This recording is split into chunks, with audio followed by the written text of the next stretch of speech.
Hello everyone and welcome. My name's Lainey and this is Big Girls Really Do Cry. I wanted to just put this intro on here. The video you're about to see I recorded actually 2 years ago. Just over 2 years ago actually, I think. Yeah, it's 26th of Feb 2020. So this was prior to the pandemic, and I was gonna have the video is quite different in the sense of I had I was only using my laptop camera. I didn't have a decent quality camera, etc. So yeah, it is quite different. It does go a little bit out of sync unfortunately at times, but I can't fix that. But I wanted to put in the story of the beginning of my gallbladder story essentially. So I will play that. Well, here it is anyway. Where it all began. Hello everyone and welcome, it's Lainey. So I had done a video before which I accidentally deleted. Basically I had an appointment at the hospital. I was diagnosed. You're diagnosed with having gallstones? Yeah, I suppose you are. I don't know. Anyway, I was told I had gallstones back in 2017. I was hospitalised with the pain of it twice, and once, one of those times was early, so around this time last year basically. I was told it was something called biliary colic, which is basically when one of the gallstones gets stuck in, I think it's your bile duct or one of the tubes of your bile duct or something, and then it causes extreme pain, which is more horrendous than childbirth. It truly is, or at least it is to me.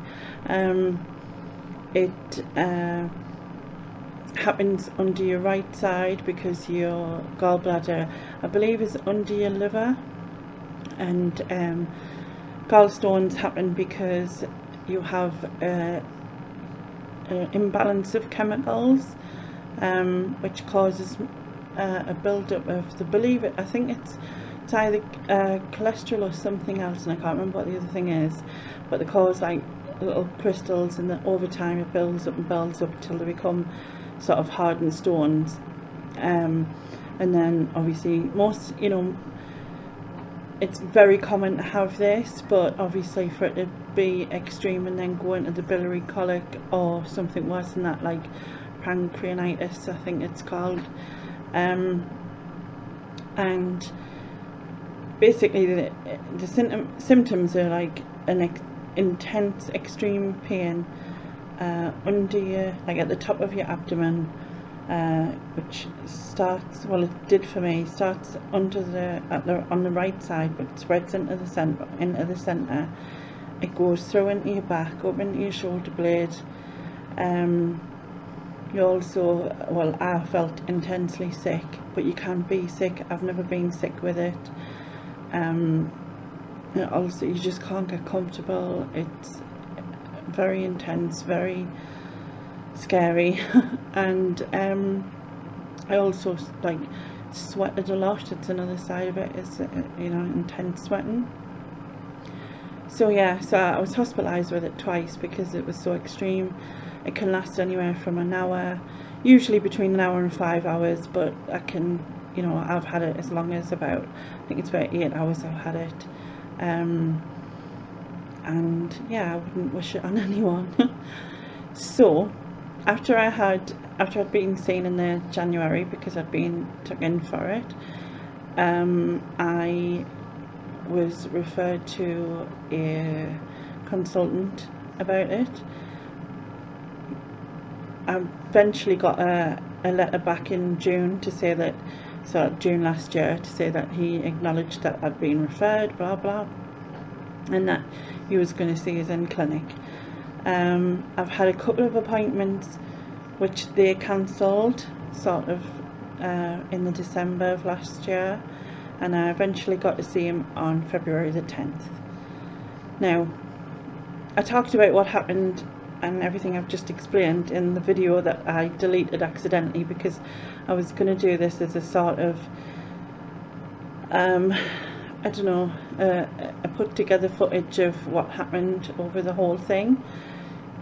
So basically, I went to see him, and he said he said to me, basically, to be honest, I was expecting, because I'm still, you know, pretty big, that would just be like, oh well, you know, no, we can't do it. Or because I know that the surgeon also does bariatric surgery, that he would want us to get both done. I don't know why I thought that, but that's what I was thinking.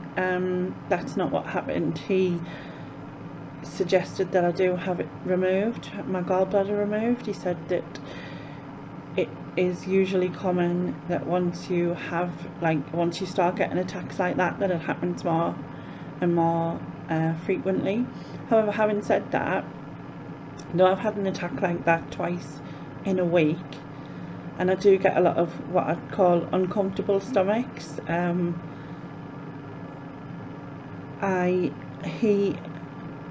but I can deal with them. It's not in the same extreme that should be.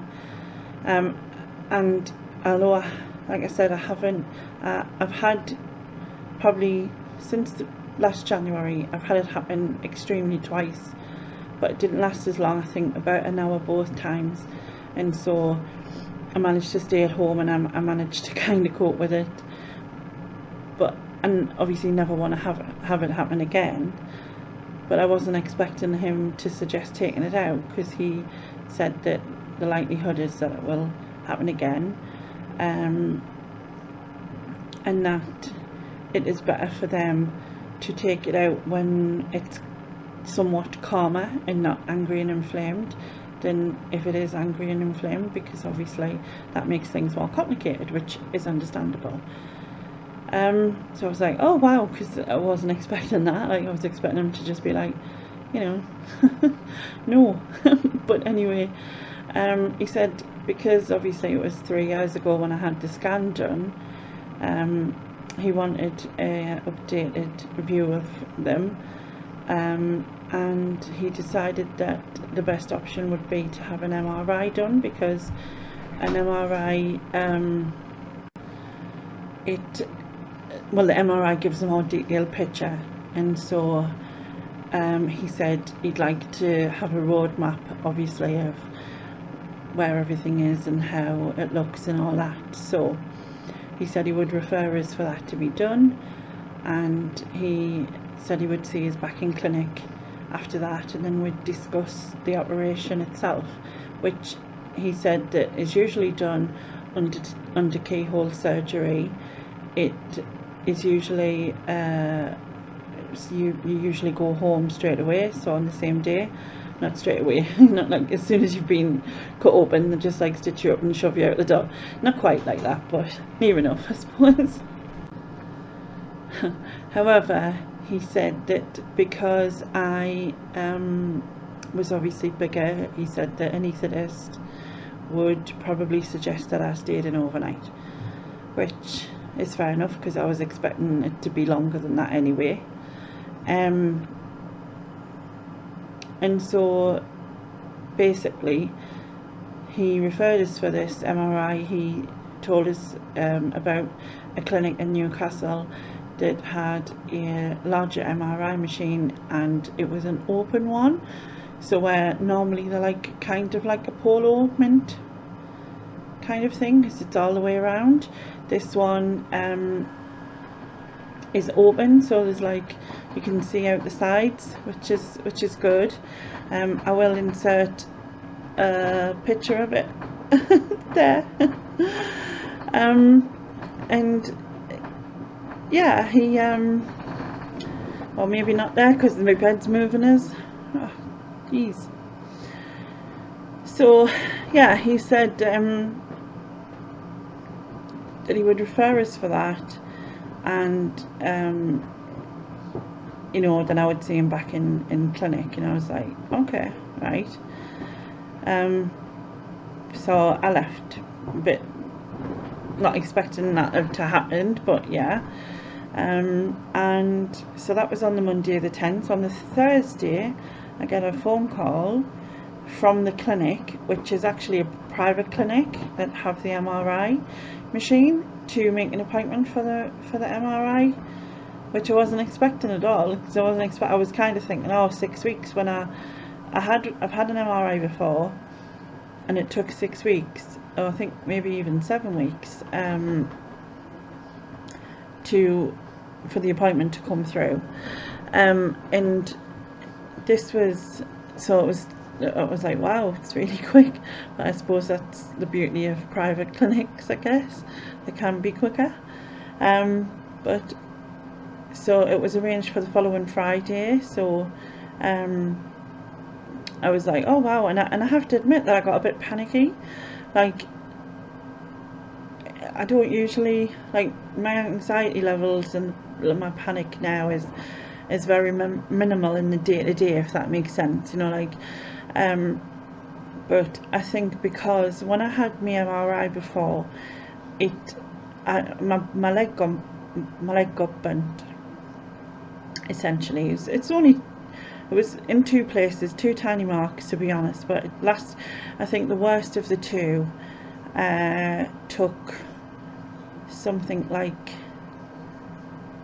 about 7 or 8 weeks to heal, and I could feel like the heating and like a burning feeling, like a stinging burning feeling, and obviously at the time I'd never had an MRI, and I was like, is this normal to myself, you know? And the MRI lasts about 25 minutes kind of thing. Well, it did. So I pressed the button, because I was like, I was getting a bit scared because of this burning feeling. Anyway, he had a look, and he says, well, I can't see anything. He said, it's all as it should be, I can't see any reason why. And I was like, oh, okay. And he says, do you want to carry on? And I was like, well, how much longer is left? And he said 5 or 10 minutes. And I thought, well, I've already done this much, I can put up with it for that long. And it wasn't actually constant, so I'm assuming it must have been when it was moving that it was hitting a certain spot, because it wasn't a constant, like, burning. So he carried on and everything, and then I went home, and then when I come home I looked, and there was two red marks. And on set photo, I think I've only got a picture of the worst one after this, or here, so you can see what it looked like, and then what it looked like, I think it was a day or two later when it blistered. I don't know if it was a day or two later, I can't remember now, so it was a while back. Obviously, I think I remembered that, and having the MRI done anyway is a bit scary. The machine is noisy, but at the time I just counted my way through, and that really helps me to try and calm us, because focusing on doing that instead of focusing on what's going on is good, or at least I find it good. So yeah, so I kind of got this mild panic when obviously it was going to be so soon. Anyway, scroll forward to, it's now, well, the date is now the 26th of February, so the MRI was on the 21st, so is that 5 days ago? 5 days ago. So yeah, today is Wednesday the 26th, and the MRI was on Friday gone. My daughter came with us.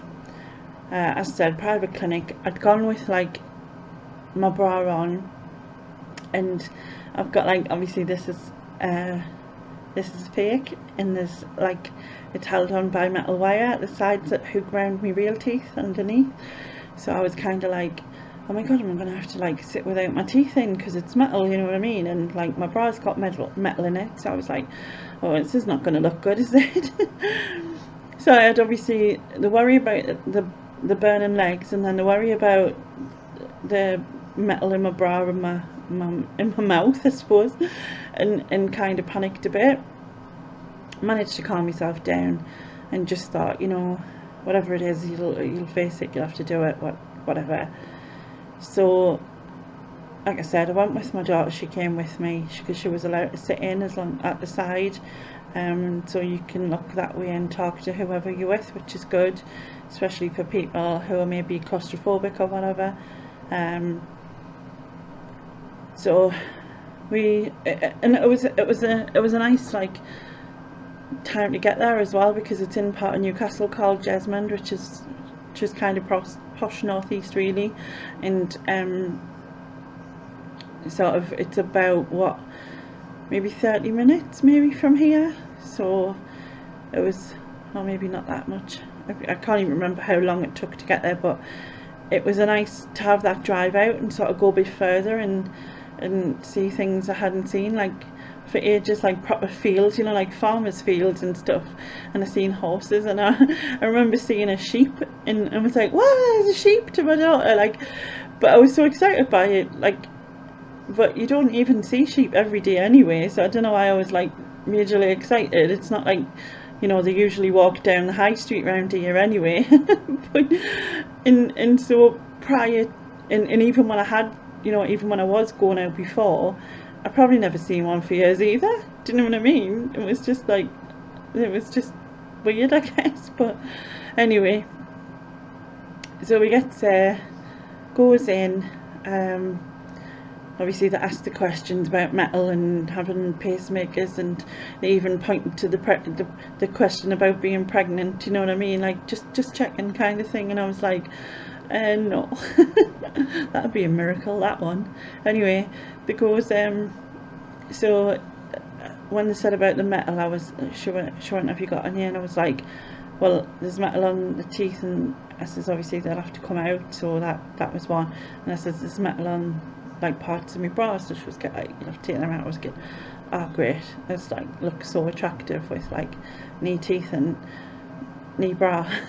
It's like not a look, definitely not a look.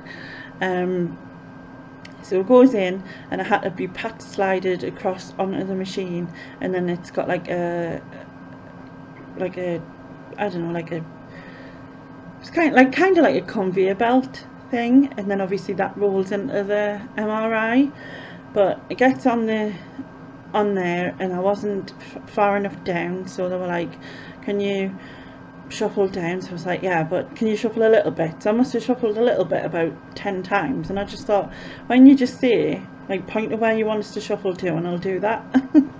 It would have been easier, but never mind. Anyway, we got sorted. Now I haven't lay, like I don't lie flat. I don't lie flat to sleep. I don't lie, I mean I can lie flat, I never used to be able to, so obviously that's a good thing, but I can lie flat. And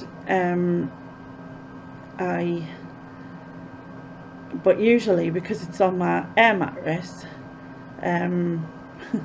if you can imagine, right, I'm not going to play this like sort of lightly, but I've got a fat arse, right? So if you lie flat when you've got a fat arse, you can imagine that obviously I'm not doing very good diagram, am I? But if your bum's sticking out the bottom, that means that the top part of you is so if your bum's down here, the top part of you is going to be here, because it's not going to be, so you're not going to be able to do it flat, if that's what I mean. Yeah, am I explaining this right? No, probably not. Anyway, I'll go on anyway. So because usually on the air mattress my bum sinks into the air mattress, so when I'm flat it's fine. And although I can lie on a flat surface for a few minutes, I've never done it for more than that really. So I had to be flat for this, and it was very uncomfortable, I have to say, like very uncomfortable. I kind of felt like my back was arched, so my sore was kind of like that. My neck was kind of right back, my bum was sort of here, and then my back was arched, and my head was down, and it was really uncomfortable. And obviously because of the panic of burning before, I think I had that in my head, but also because I was lying flat and I had to do it for like 25 minutes, or 25 minutes I think it was. I think I got a bit panicked, and I was trying not to panic, but because of the pain of lying that way, which was obviously burning, I guess, and because it was uncomfortable, I did press the button because I thought that maybe it was burning again, but obviously at the front, under me right boob type of thing. And so she came in and she was like, "All right," and I was like, "Yeah, it just feels really like it feels like it's hot and like it's burning." But she went, "Do you think it really is, or do you think you're panicking, or like you're uncomfortable?" And I was just like, "I think I'm probably panicking, to be honest." Because Laura, they told Laura not to make us laugh, which she did at first, but obviously the machine, when it takes photographs, it works off your breathing apparently. Oh, that's what she said. So it knows when to take the pictures, because I guess to be able to see, it needs either, I don't know whether it needs my lungs to expand. Also, it was on a breath out that it would take the photo, so it must be when my lungs aren't expanded that it can see better, I'm guessing. So anyway, she said, I said, "Well, how long's left?" And she said, I think she said about 12 minutes or so. And she went, "Are you okay to continue?" And she went, "This is the main part that we need of it." And I thought, I've done this much, and although I was in agony, I just thought, I need to get it done, it needs to be sorted anyway. So I was like, yeah, I'll do it. So she went to do it. She says good breaths really help the machine, it'll go faster if you do good breaths. So I was like, I think I practically hyperventilated myself at one point, not intentionally, but like I was breathing right in and then breathing right out, and I was just kind of like repeating it. And then she said it was, when I did like a couple, and then she was like, "Oh, 8 minutes something," and I was like, right. And then I did a few more, and then she said 4 minutes something, and I was counting in my head at the same time. I'd kind of sort of my daughter says, "Do you want us to talk to you?" And I was like, no, because I was thinking to myself, just concentrate on the counting and the breathing, and then block everything else out, because that would help me better. So that's what I did. Because the thing is with me is, prior to that, she told us that like about the breathing helping, but for some reason when someone says something like that to me, I kind of like muck it up. I don't know how, but in my head I'm kind of like, oh my god, I don't know how to breathe anymore. It's like and I'm probably not the only one who does things like that, but like, or like because someone's focusing on a certain thing, that I'm kind of like, oh my god, I don't know how to breathe, how do you do this? And I remember in the hospital, one of the things they used to do would be like, as well as monitoring your sats, one of the things they did was check how your breathing was, and whether it was rapid or too slow or something, and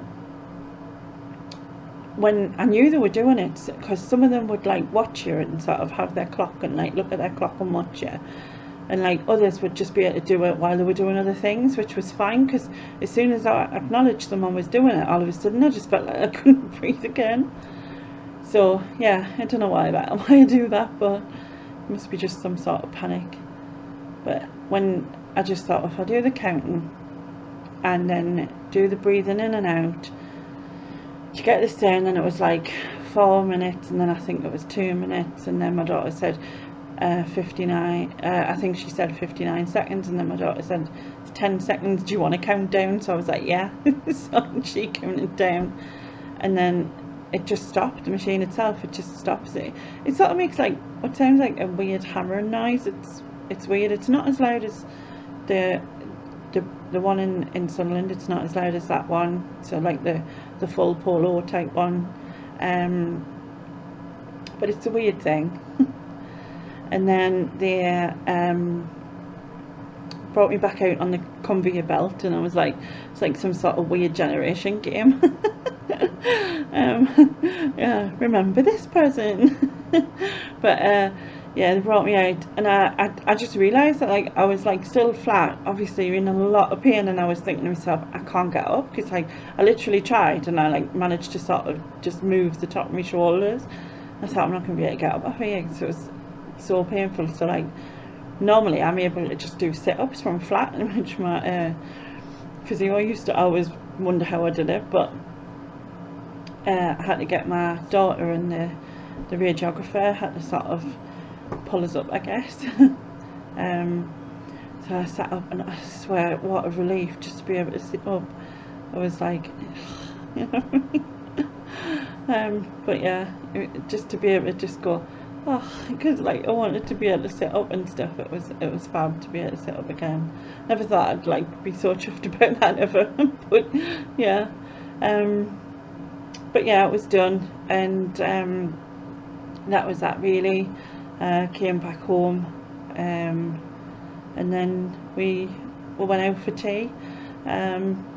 So because I hadn't been able to eat either, so I hadn't been able to eat or drink anything.